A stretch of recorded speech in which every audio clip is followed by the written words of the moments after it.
First of all, I would like to welcome you all to today's presentation. As previously said, I'm Damianou, and I'm from Athens, Greece. Um, Today I will be presenting a very controversial issue which has to do with alternative ship fuels and environmental pollution. You have all, of course, heard of LNG powered ships. Well, this will be the focus of my presentation, but I will be also covering the regulations that apply to the implementation of these new laws, while also giving you an overview of what the situation is right now and what we can expect in the future. Here is a specific overview of the paper. The first part, we will have a look at the North American emission control areas according to the International Maritime Organization. The second part consists of which other organizations contributed to the implementation of these new laws. At the third part, we'll examine the LNG fuels and whether they are a viable solution. And at the end, we'll see what the future holds. So, the IMO, the IMO, known as the International Maritime Organization, is an international organization whose mission can be summed up at their slogan, which is safe, secure, and efficient shipping on clean oceans. It has 170 member states, which, as we can see here at the map, it covers almost the entire world. And their assembly meets every 2 years. The International Maritime Organization amended the International Convention for the Prevention of Pollution from Ships on March 16, 2010, where it designated specific parts of the US, Canadian, and French waters as an emission control areas. The actually area of the North American ECA extends up to 200 nautical miles off the coast of the United States, Canada, and the French territories, but it also extends into marine areas which are under the jurisdiction of other countries. What does it mean? Well, it means that every country that comes to these waters has to comply with these new laws, but this could create some problems with the countries that do not have any obligation to follow these rules. Now, of course, it is easy to implement a new law, but it takes a tremendous amount of work to actually make them work. So let's have a look at the actual costs. When compared to the projected health and welfare benefits resulting from the ECA compliance and implementations, as well as the cost of managing to achieve similar emissions reductions by increasing the control imposed on land-based sources, the cost of implementing and complying with the ECA does not seem very high. Total cost of improving emissions of the current performance of ships operating with the ECA so that they may comply with ECA standards is estimated to reach about 3.2 billion in 2020, which is actually a very little amount if we think what would happen if no regulations were implemented. To make it more understandable, it is like car insurance. It is better to have a car insurance and pay in advance than actually pay afterwards the whole amount of the accident, especially when you know that the accident is going to happen. This projection renders the program a highly cost-effective method of improving the quality of air both in the US and Canada, given that reducing a ton of NOx, SOx, and particulate matters is estimated to cost about $2,400, $1,100, and $10,000 respectively. However, compliance with the program on ships engaged in international trade is not expected to have a great economic impact on the international trade, which means that actually importers and exporters are not expected to be greatly affected. In support of this claim, the EPA, the Environmental Protection Agency, gives the following example. Operating costs for a ship in a route that includes about 1,700 nautical miles of operation in the ECA may increase by about 3%. This operating cost increase would raise the cost of a transport of a 20-foot container by about $18, which is actually nothing. Now, of course it is, sorry. So far we've seen what the IMO is and what are the areas of the ECA and what are the costs. Here we're getting at the actual amendments. The Marple amendments that were adopted in July 2011 are expected to enter into force on the 1st of January 2013, taking effect 12 months later. The North American ECA will be subject to more stringent controls than the limits that apply globally at the moment. The amendments to Marple Annex 6 adopted by the IMO in July 2011 designate certain waters adjacent to the Pacific coast as part of the North American ECA. These areas are the 8 Hawaiian Islands and waters adjacent to the Atlantic Gulf Coast, the coast of Puerto Rico. The Virgin Islands were designated actually as another North American ECA known as SECA. We see that we have a very specific implementation of these new regulations, which means that from the line drawn within the borders of the 200 nautical miles, every ship has to comply. A good question might be, things are getting more and more stringent with these regulations, and a good question might be, how stringent? Well, as indicated at the table here, NOx amounts are expected to decrease significantly, with the most dramatic change occurring in 2020. Well, NOx emissions will reach 5,000 ppm. To make things a bit more clear, here is a map illustrating of the areas that are included in the ECA regulations at the moment. We can understand that things are moving very quickly, and we are heading toward a new direction where more and more areas will be included in this movement. Okay, so here we come at the second part. The organization that greatly contributed to the implementation of these new laws was the United States Environmental Protection Agency, who plays a leadership role in working with other nations in order to ensure that the environment is globally protected and the public is constantly informed, and generally they make concerted efforts in all facets of life to build a better future.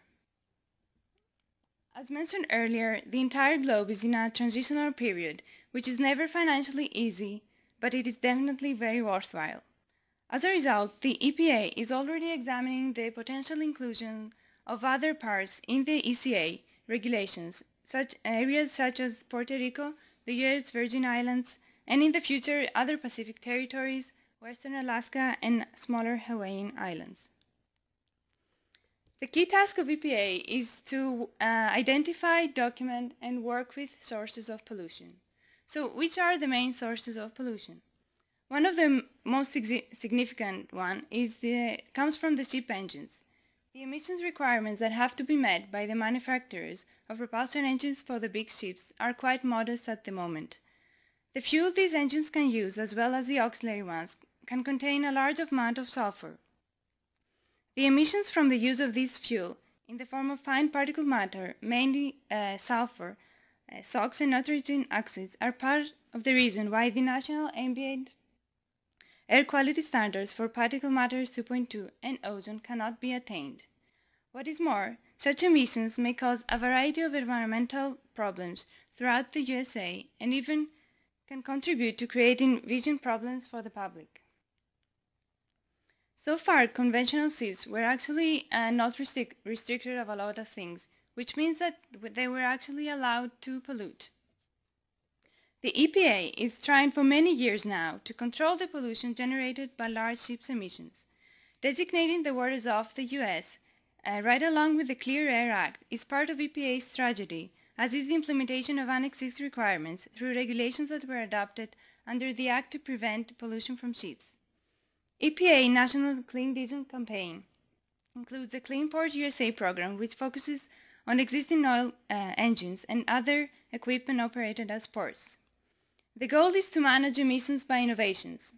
Within 2 decades, if nothing is done, it is estimated that air pollution from ships will rise significantly, and by 2030, NOx emissions will actually be doubled, reaching 2.1 million tons yearly.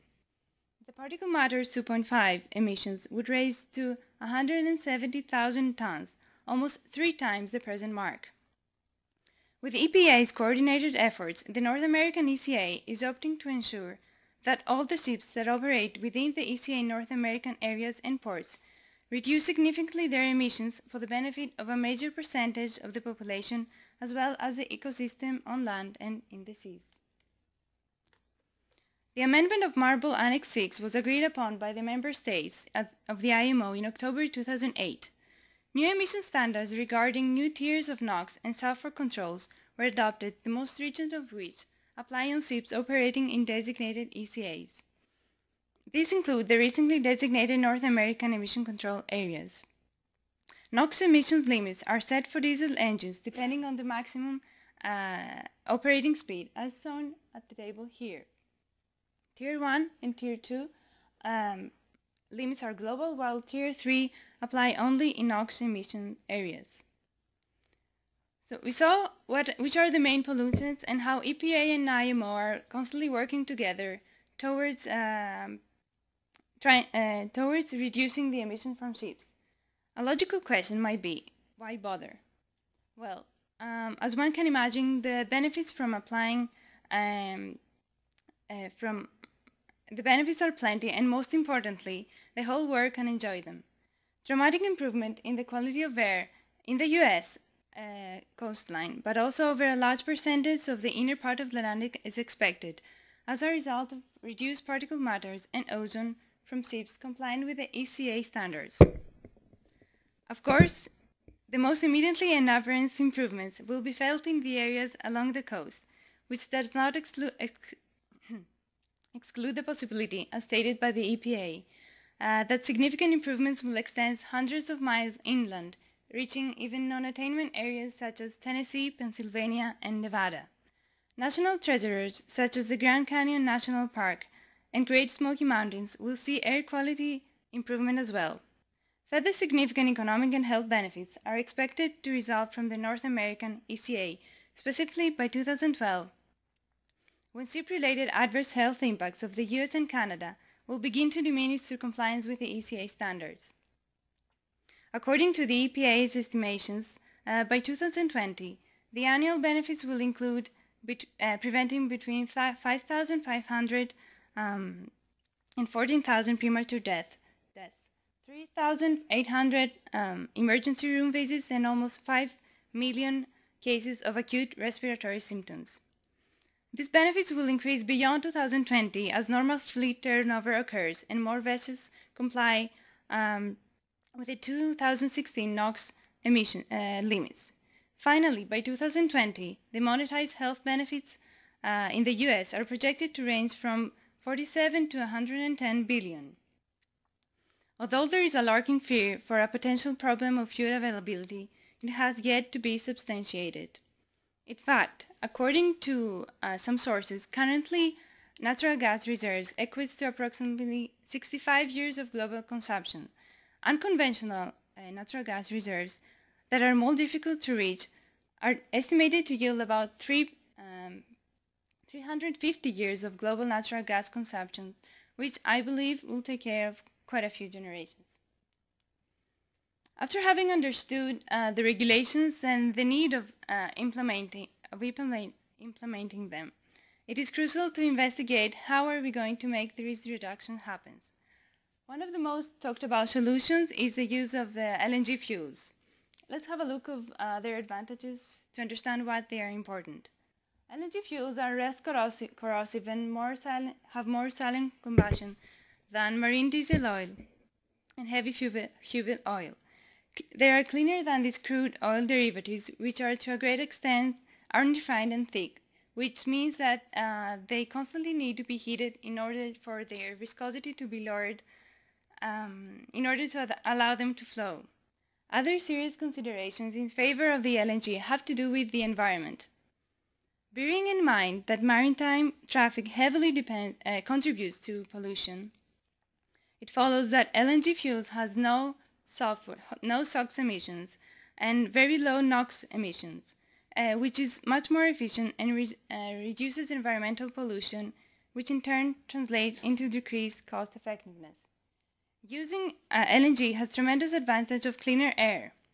An impressive example would be the Norwegian Glutra, the first ship to run on LNG, which actually reduced NOx emissions by 90% as compared to by using marine diesel oil. To make it even more impressive, it is like removing 160,000 cars from a heavy traffic area. Other advantages in support of the use of LNG have to do with the properties natural gas possesses and make them excellent for internal combustion. More precisely, the high methane number allows high ratio power within the knocking margin. It contains no sulfur, thus there is no SOx emissions. Methane, which is the main component of the LNG fuels, has a very simple molecular structure, thus when it burns, fewer CO2 is produced. The simplicity of methane molecule combined with the absence of sulfur result in the avoidance of particulate matter emissions. At the table here, we can easily see the benefits, the much more lower emissions that LNG fuel has in comparison with other fuels. Of course, every transition does not come without any problems. When we think of LNG fuels, we have to think of the safety issues. Although the benefits of using LNG as an alternative marine fuel are undoubtedly numerous, one of the main ones being that there are no environmental hazards that can result from any accidental discharge of LNG, there are several potential problems that remain unresolved. On the one hand, LNG does not have the corrosive effect on storage tanks that result from water vapor and other contaminants, as it is more consistent and more refined than any other fuel product. On the other hand, it has no natural odor of its own, hence making leak detection a lot more difficult, unless the leak is large enough to be externally visible in a localized area of a storage tank. This necessitates the addition of an odorant, which, given the cryogenic temperature at which LNG must be stored at, renders it nearly impossible. Consequently, the placement of methane gas detectors in an area where LNG is being stored or transferred is essential. Although the possibility of an explosion is highly unlikely, it could happen in the event of the complete failure of the pressure relief system. Other potential safety issues include the possibility of the rupturing of an LNG vessel during transport, resulting into a spill into an adjacent body of water and a high probability of fire. This would occur as a result of the immediate formation of a flammable natural gas vapor-air mixture near the LNG pool. Commonly referred to as a rapid phase transition, the RPT, this danger results from the rapid transformation from the liquid phase to vapor. If significant vaporization occurs in a short period of time, this process can, and usually does, resemble an explosion. Observed in a number of situations, the RPT explosion phenomenon for LNG on water has been closely examined and studied extensively, using laboratory as well as large-scale tests. Two of the key factors in determining whether an RPT explosion will take place are the temperature of the water and the actual composition of the LNG. Other safety issues have to do with the potential exposure of the personnel to cryogenic temperatures, which could create severe skin tissues much more rapidly than mere exposure to vapors. This danger can, of course, be reduced by appropriate protective multilayer suits. Unlike compressed natural gas, LNG, as mentioned before, cannot be odorized. Some concerns, therefore, arise around the issue of the ability of personnel detection of threshold limit value concentration, yet another reason which makes it mandatory to place methane detectors in areas where workers are exposed. Finally, although methane, ethane, and propane, which are the principal components of LNG fuels, of natural gas, are not considered to be toxic, they are, however, considered to be asphyxiants, which constitutes a high health risk, since in a closed environment they can significantly displace oxygen. To recapitulate, So far we saw which are the new regulations that the IMO and the APA have implemented, the need to implement them, and a potential solution that could contribute to reach the goals that are set. Now we come at the final question. Is it a viable solution? Well, the answer is yes. The continued development of LNG as a marine fuel, as well as its future as a viable solution to the need of replacement of conventional fuels, is a complex issue. The continued development of LNG as a marine fuel, as well as its future as a viable solution to the need of replacement of conventional fuels, is a complex issue, as I said. On the one hand, it is heavily dependent on legislative and environmental factors, but technology and availability will also play a major role. Although several shipping companies have already considered LNG operation the best option from both environmental and economic perspective, and are already in the process of planning new ways of operation of their vessels in 2015, at which point more stringent controls and SOx emission standards will be in effect. A complete LNG takeover is still a long way away. The evidence is overwhelmingly positive, and the technology required to further improve the conditions of LNG use is readily available and well documented. However, before it can totally replace conventional ships, further advancement of storage tank construction, as well as the solution for potential safety health issues, will have to be addressed. Now, taking into account all that we said, we can foresee for the future a booming in the construction of new vessels, which will have a tremendous effect on the global market. And in order to assess this, we have to look at the companies that are already active and the ones that are thinking about, that are seriously thinking about getting into the LNG market. As aforementioned, the switch from conventional to LNG ships cannot happen overnight. This is a transitional period that may not be extremely easy, but it is definitely worthwhile and definitely worth working towards. It is a path of no return and a definite change in the future for the benefit of the environment and the quality of our lives. This is the end of my presentation, and at this point I would like to thank Professor Harilos Psaraftis, who was my supervisor. With his help was very appreciated by me, is very appreciated by me. Also his support and guidance were very important. Thank you.